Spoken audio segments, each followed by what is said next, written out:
Melanjutkan cerita sebelumnya, di mana sekali lagi Bupan diajak pergi ke villa tempat Long Aodian oleh Long Yue. Sesampainya di sana, Bupan memberikan pil yang dapat membantu Long Aodian dalam proses penyembuhan. Bupan juga meminta Long Aodian mengambil buku Miji miliknya. Merasakan banyak bantuan yang diberikan oleh Bupan, Long Aodian menakupkan tangan, mengucapkan terima kasih kepada Bupan. Dia juga bersedia memenuhi apapun permintaan dari Bupan. Sambil mengeluarkan sebuah gulungan, Bupan meminta Long Aodian membantunya mencari bahan obat. Dalam gulungan tersebut berisikan daftar bahan obat yang diperlukan oleh Bupan. Long Yue juga datang sambil membawa buku Miji yang diminta oleh Bupan. Buku itu pun diambil oleh Bupan. Dia mempelajari teknik bela diri yang terdapat pada buku tersebut. Guji memperhatikan Bupan. Dia berpikir, seseorang yang bisa memodifikasi seni bela diri pastilah sangat mengerikan. Long Yue merasa ragu. Dari penampilan, Bupan tidak seperti master bela diri yang membuatnya cukup bingung. Sesaat kemudian, Bupan pun selesai membaca buku tersebut. Dia meminta pulpen kepada Long Yue, kemudian melakukan modifikasi pada buku Miji milik keluarga Long. Long Yue ingin menghentikan Bupan karena buku tersebut adalah harta keluarganya. Namun, hal itu dihentikan oleh Long Aodian. Setelah selesai melakukan modifikasi, Bupan mengatakan buku tersebut sedikit menarik. Setelah direvisi akan lebih cocok dengan fisik keluarga Long. Bupan mengembalikan bukunya kepada Long Aodian. Long Yue mengatakan kalau Bupan pasti membual. Dia tidak percaya kalau Bupan mampu merevisi buku warisan keluarganya. Untuk meyakinkan Long Yue, Bupan meminta Long Aodian mencobanya. Buku Mijin dibuka, kemudian Long Aodian mempelajari isi dari revisi yang baru saja dibuat oleh Bupan. Dia mencoba mempraktikkan. Kekuatan mulai mengalir di sekeliling tubuhnya. Guji cukup terkejut dengan perubahan tersebut. Sepertinya memang ada perubahan yang lebih baik. Long Aodian mengucapkan terima kasih kepada Bupan. Dia merasakan energi sudah tidak terhalang lagi dan lebih nyaman dari sebelumnya. Long Aodian juga merasakan peningkatan kekuatan yang samar-samar dan tersembunyi. Mendengar evaluasi dari Long Aodian, Guji semakin terkejut. Dia juga meminta Bupan melakukan revisi terhadap buku Miji miliknya. Long Aodian tiba-tiba membungkuk kembali berterima kasih karena Bupan telah merevisi buku Miji milik keluarga Long. Namun dia tidak bisa membalas kebaikan yang diberikan oleh Bupan. Long Yue merasa kakeknya terlalu berlebihan tentang hal tersebut. Long Aodian menegur Long Yue, mengatakan dengan revisi yang dilakukan oleh Bupan, itu dapat meningkatkan keluarga Long mereka dan merupakan hal yang sangat besar bagi keluarga Long. Melihat kemampuan Bupan yang begitu luar biasa, tidak hanya dalam seni bela diri, bahkan dalam hal kimia, Guji mencoba mengundang Bupan untuk bergabung dengan aliansi Wudao mereka. Namun Bupan tidak ingin bergabung dengan aliansi manapun. Hal itu sangat disayangkan bagi Guji. Dia merasa Long Aodian selangkah lebih maju dari keluarganya. Bupan bertanya, apakah Guji juga ingin merevisi buku Mijinya? Jika Guji mau, dia bisa mencarikan Bupan beberapa bahan obat dan biji besi laut. Tanpa ragu, Guji menyetujui permintaan dari Bupan. Long Yue merasa Bupan melakukan semua itu hanya untuk keuntungan pribadi. Kembali ke kampus, sebuah mobil mewah berwarna merah melesat ke kampus. Itu adalah Long Yue. Dia pergi ke kampus untuk mengantarkan Bupan. Sesampainya di sana, Bupan berjalan menuju pintu masuk gedung festival. Di pintu masuk sudah ada Bu dosen yang menunggu Bupan. Dia menanyakan, kemana saja Bupan pergi? Festival akan segera dimulai, tapi Bupan masih ada di sini. Ternyata Bupan tidak tahu kalau festival akan diadakan hari ini. Seketika, Bu dosen mengeluarkan taring. Dia memarahi Bupan. Di dalam gedung, ada 3 gadis cantik dan 1 pria. Mereka adalah Sang Tongtong, dosen Liu, Song Sen Liang, dan Liu Qinsu. Dosen Liu bertanya, kenapa dosen Yan sangat marah? Namun Bu dosen tidak menanggapi hal itu. Sepertinya, kedua dosen ini saling bermusuhan. Dosen Liu bertanya, apakah dia mengundang pria urak-urakan ini naik ke atas panggung? Yang mereka maksud adalah Bupan. Bu dosen mengatakan, kelasnya memang tidak memiliki banyak mahasiswa, tapi Bupan ini adalah salah satu yang terbaik. Di lain sisi, mata Tongtong berbinar melihat Bupan. Kedua dosen saling beradu argumen, saling meremehkan satu sama lain.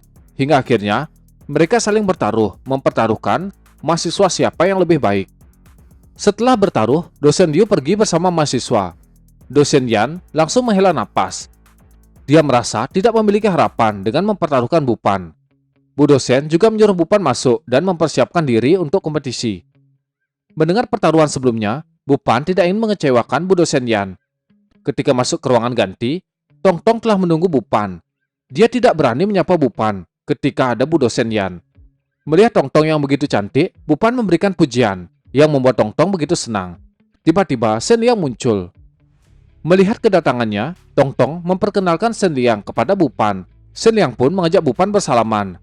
Namun dia memiliki niat buruk untuk menghancurkan telapak tangan Bupan agar dia kehilangan muka di depan Tong Tong. Hehe, Shen Liang ini belum tahu siapa MC kita.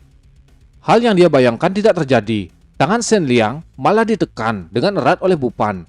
Tong Tong tidak mengerti kenapa mereka berdua bersalaman cukup lama. Tangan Shen Liang langsung dibawa ke belakang sambil menahan rasa sakit. Dia tidak menyangka Bupan begitu kuat. Karena acara akan segera dimulai, mereka pun mulai bersiap. Tong Tong pergi bersama Bupan disaksikan oleh Shen Liang. Tampaknya Shen Liang ini memiliki rasa dengan Tong Tong. Di saat yang sama, Liu Qinsu mendekat ke Shen Liang. Dia ingin membantunya, tapi Shen Liang menolak bantuannya. Dia hanya ingin dibantu oleh Tong Tong.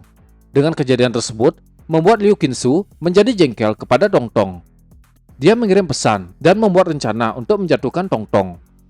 Berpindah ke panggung utama, suasana di sana begitu meriah. Banyak penonton sudah duduk pada kursi yang sudah disiapkan. Ada kepala sekolah bersama dengan Jiang Beya. Dia memiliki jabatan dalam aliansi seni bela diri. Dan juga dia ada alumni universitas tersebut. Pertunjukan sudah dimulai. Ketika giliran Tong Tong, Bupan melihat Tong Tong di ruang operator. Dia merasa Tong Tong mengalami masalah. Ternyata, musik pengiring milik Tong Tong telah dihapus. Jika Tong Tong ingin dibantu oleh seniornya, Tong Tong harus memberikannya ciuman. Tiba-tiba sebuah tangan mendarat di kepala senior tersebut, kemudian membenturkannya ke atas meja. Itu adalah tindakan yang dilakukan oleh Bupan. Dia sangat marah dengan sikap senior tersebut dan menyuruhnya meminta maaf kepada Tong Tong. Melihat senior itu tidak kapok, Bupan memberikan beberapa pukulan lagi. Akhirnya, dia pun meminta maaf dan juga mengatakan lagu pengiring Tong Tong telah dihapus oleh Liu Qinsu. Jika mendownload ulang, tidak akan sempat. Tong Tong menangis mendengar hal tersebut. Bupan mencoba menenangkannya. Dia melirik ke piano dan merencanakan sesuatu. Di bangku penonton, terlihat Sang Biu bersama dengan ayahnya. Mereka ingin menonton pertunjukan Tong Tong. Di lain sisi, Liu Qinsu ingin melihat bagaimana Tong Tong akan tampil tanpa musik pengiring. Tong Tong maju ke depan panggung. Dia memperkenalkan diri sambil menunggu piano yang dipersiapkan. Kecantikan Tong Tong membuat para mahasiswa begitu terpana. Mereka sangat antusias melihat pertunjukannya.